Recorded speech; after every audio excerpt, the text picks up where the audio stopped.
अस्सलाम वालेकुम, मैं फातिमा वसीम और आप देख रहे हैं 89 न्यूज़। सर आमिर हमारे साथ मौजूद है। बहुत इंटरेस्टिंग खबरें आ रही हैं और सुनने में ये भी आ रहा है कि ईरान मान गया है। ईरान क्यों माना है, मोदी ने क्या कहा है? सर आमिर, अब मैं आपसे वही पहला क्वेश्चन आपसे पूछने लगी हूँ कि सेकेंड राउंड ऑफ टॉक जो कल तक सुनने में आ रहा था कि शायद नहीं होंगे या आगे प्रोसीडिंग नहीं करेंगे, कभी ईरान नहीं आ रहा, कभी अमेरिका नहीं आ रहा, अब एक्चुअल सर्कमस्टांसेस क्या बने हुए हैं? बात ये कि फातिमा, मैं तो बड़ी देर से पुरुमीद हूँ जब तक वो 13 जहाज इस्लामाबाद पे एयरबेस पे एयरबेस पे खड़े, बिल्कुल, और जब तक पीर वदाई का अड्डा बंद है और जब तक इस्लामाबाद का रेड जोन, रेड अलर्ट पे है, मेरे पूरे ख्याल आते हैं कि ये मुज़ाकरात हो रहे हैं। अच्छा, अब लोग कहते हैं कि मुज़ाकरात के लिए आपका एक टेबल पे बैठना और वहां पे मौजूद होना, ये सब कुछ ये जरूरी है। मैं सब अपने सुनने वालों से एक सवाल करता हूं, जब पहले राउंड ऑफ डायलॉग हुए थे उससे पहले एक जंग बंदी हुई और जंग बंदी के बाद फर्स्ट राउंड ऑफ डायलॉग को अनाउंस किया गया, तो वो जब जंग बंदी हुई थी, क्या पूरी दुनिया को पता था कि ये जंग बंदी होने जा रही है? नहीं। इसका मतलब ये है कि there was a backdoor diplomacy और वो बड़ी कामयाबी से जा रही थी। वो बैकडोर डिप्लोमेसी थी जो कि इन चीजों को आगे जिसने चलाया, और उसमें कौन कौन से ममालिक किस खामोशी से इंगेज थे। पाकिस्तान की क्या, पूरी दुनिया के मीडिया, किसी को ये बात का पता नहीं था कि इस वक्त एक बैकडोर डिप्लोमेसी चल रही है, और वो डिप्लोमेसी किसके जरिए चल रही है।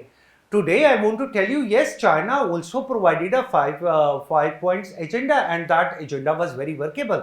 Right. It means China was also on board for this negotiation. Obviously, China claims it with its 5-point agenda. So that means China was also supporting this. Pakistan was one of the key players. Pakistan was sitting in the middle, and the both side they have like their confidence was only for Pakistan. They never showed up कि नहीं जी हम ये negotiation हम किसी और मुल्क में बैठ के कर सकते। तो इसका मतलब है कि negotiation जारी थी। अभी भी जिन लोगों का ख्याल है, मैं उन्हें ब्लेम तो नहीं कर सकता, उनकी समझ उतनी है। right. अगर ये negotiation ना हो रही होती तो क्या वॉर दोबारा शुरू ना हो जाती? बिल्कुल ऐसे डिस्ट्रैक्शंस हो रहे होते हैं। वो मुजाहिदीन, उनका नाम मैंने मुजाहिदीन ही रखा हुआ है। ठीक है। नाम नेहाद मुजाहिदीन भी होते हैं ना, वो जिन्हें खारजी मुजाहिदीन कहा जाता है। तो वो वहां पे बैठ के जो लगे रहते हैं, और वो पाकिस्तान के खिलाफ एक मुहिम चली हुई है, और वो मुहिम ऐसा चल लगता है कि वो कोई पाकिस्तानी नहीं चला रहे, बल्कि वो कोई गोदी मीडिया ही चला रहा है। वहीं बैठ के क्लेम कर रहे हैं, पता नहीं किस किस मुल्क में बैठे हैं, वो जी इनके सेंस ये तो मुज़ाकरात करवा ही नहीं सकते थे। भाई करवा ही नहीं सकते थे तो वो पहले मुज़ाकरात क्यों हुए? सर बेसिकली उनको इस चीज पे भी तो ग्रज है ना कि हमें उस चीज का पार्ट नहीं बनाया, हमें उस चीज का हिस्सा बनने नहीं दिया, चाय वाला बना दिया। आप इस काबिल नहीं है कि आप उस सारी नेगोशिएशन का हिस्सा बन सकते। बिल्कुल ऐसे ही है। तो आज अगर ये नेगोशिएशन हो रही है, और ये अगर अब्बास इराक्ची साहब यहाँ पे तशरीफ लाए, फिर मस्कत जाना है, फिर उन्होंने मॉस्को जाना है, yes, definitely it is a part of a strategy. All right. I mean, they are also getting some different stakeholders with them. क्योंकि हम अगर ये एग्रीमेंट करते हैं तो अब मस्कत जाने का क्या तुक है? मैं चले अब वो अपना चिड़िया कौवा और वो स्टोरी वो भी सुना देते हैं। बिल्कुल सुना दे। अब स्ट्रेट ऑफ हॉर्मुज़ में बेसिकली दो स्टेक होल्डर हैं, एक है ओमान और एक है ईरान। इन दोनों के दरमियान में से स्ट्रेट ऑफ हॉर्मुज़ गुजरती है। टोटल 33 किलोमीटर है। अब 33 किलोमीटर में 12 किलोमीटर की बाउंड्री कंसिडर की जाती है ईरान की, 12 किलोमीटर ओमान की, और दुनिया का एक एग्रीमेंट है कि स्ट्रेट्स, कोई भी स्ट्रेट हो, अदरवाइज स्ट्रेट को ब्लॉक नहीं किया जा सकता, अदरवाइज स्ट्रेट ऑफ मलाका से ज्यादा एक्टिव प्लेस कोई भी नहीं है। अगर स्ट्रेट ऑफ मलाका को ब्लॉक नहीं किया जा सकता तो स्ट्रेट ऑफ हॉर्मुज़ को कैसे किया जा सकता है? तो ये जो यहाँ आए हैं, यहाँ आके मस्कत गए हैं ना, ये बेसिकली ये मैं अपने प्रोग्राम के जरिए अपने नाज़रीन को ये बताना चाहता हूँ कि ये स्ट्रेट ऑफ हॉर्मुज़ के डायलॉग हैं, वहां पे उनसे फाइनल होगा। अदरवाइज ईरान के पास ये राइट ही नहीं है कि वो अपने साइड की तो वो बाउंड्री को कंट्रोल कर सकता है कि मैं अपने 12 किलोमीटर में से किसी को नहीं गुजरने दूंगा। भाई other than that is the international water. Okay. और उसमें अगर वो जो ओमान के साथ उनकी जो बाउंड्री मिल रही है, अगर ओमान कहता है ठीक है मैं गुजरने दूंगा, तो आप ओमान को कैसे रोक सकते हो? ये उसकी इंटरनेशनल बाउंड्री है। ठीक है। तो ये जो एक असम्पशन प्रिजम्पशन जिस पे खड़ा किया गया, मेरा नहीं ख्याल ये कि जी ये डायलॉग्स नहीं हो रहे, डायलॉग्स हो रहे हैं।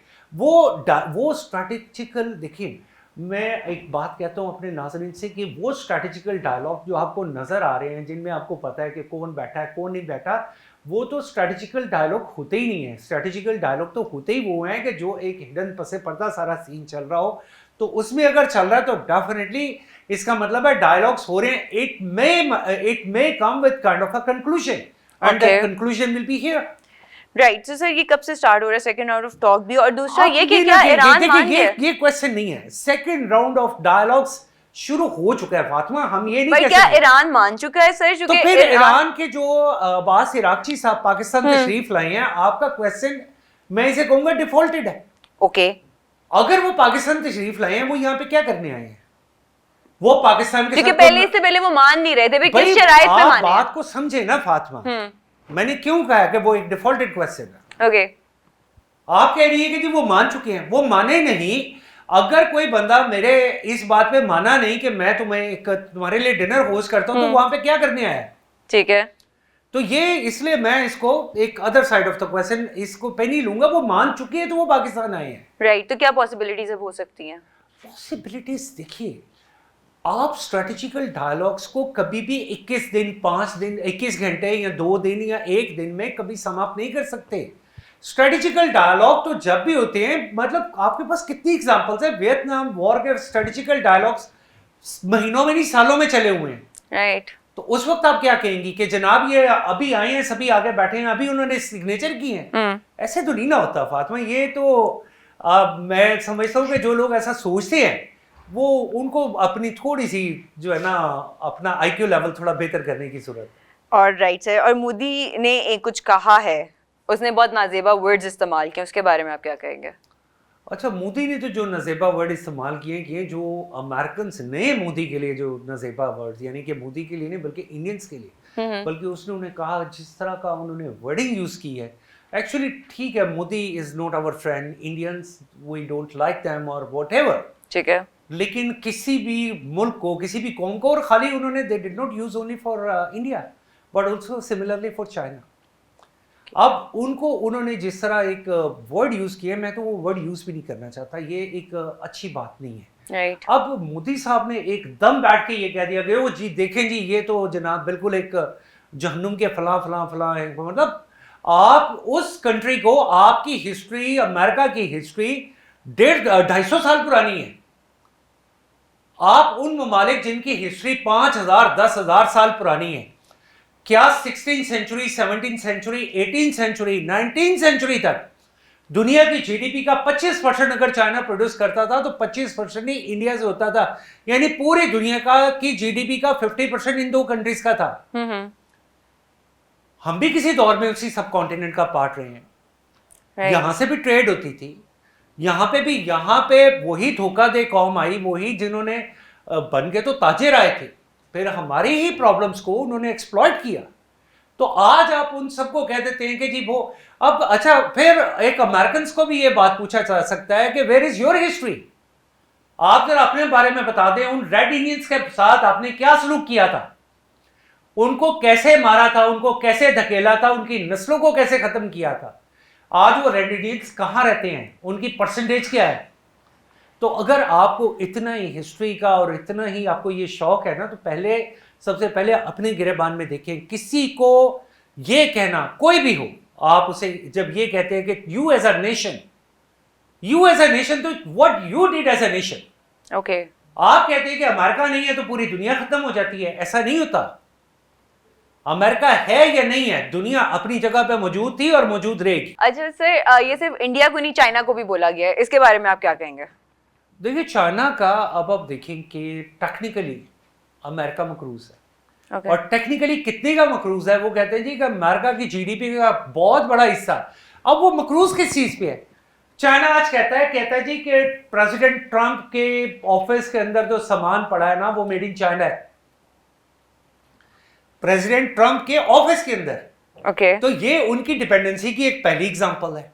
ठीक है। फिर चाइना ने एक बात कही, चाइना ने कहा कि हम सिर्फ टिश्यू पेपर बंद कर देना, खाली टिश्यू पेपर, एक चीज की सप्लाई, तो हम पूरे यूरोप को घुटनों पे ले आएंगे। ये एक छोटी सी एग्जांपल है, हम तो पेट्रोल की और बाकी चीजों की एग्जांपल देते हैं। तो किसी भी कंट्री को I strongly condemn that and China is playing a very vital and important role not only in the development of its own economy and its regional economy, but also they have a lot of support not only like the domestic household and many other appliances. Even though with the technology they are studying with the world, and the Chinese many companies they are very much dependent. मैं आपको एक मिसाल देता हूँ कि VG70 एक ventilator था जो पूरी दुनिया को चाहिए था. ओके. और वो बनता कहाँ था? वो बनता था अमेरिका में कोविड के दिनों में. ठीक है. तो क्या उन दिनों में अमेरिका डिपेंडेंट नहीं था कि वो VG70 को ये खरीदने के लिए वो अमेरिका चाइना के पीछे एक लाइन में लगा हुआ था, और वहां पे एक अबडक्शन हुई थी, एक प्रोडक्शन हुई थी फ्रांस के लिए, और अमेरिका का तैयारा उसे लेके उड़ गया था. ये भी दुनिया की एक, मैं आपको ये स्टोरी नहीं सुना रहा, राइट, कि वो प्रोडक्शन हुई कि VG70 की. अब ये सारी बातें, और फिर उसी मुल्क को आप इस तरह कह दे, तो मेरा ख्याल है कि ये एक बहुत अनएथिकल, अनमॉरल, और ये एक खास माइंडसेट को रिफ्लेक्ट करती है बात. चलिए sir, thank you so much. और इसी के साथ हमें इजाजत दीजिए. इंशाल्लाह जल्द हाजिर होंगे. तब तक के लिए अल्लाह हाफिज.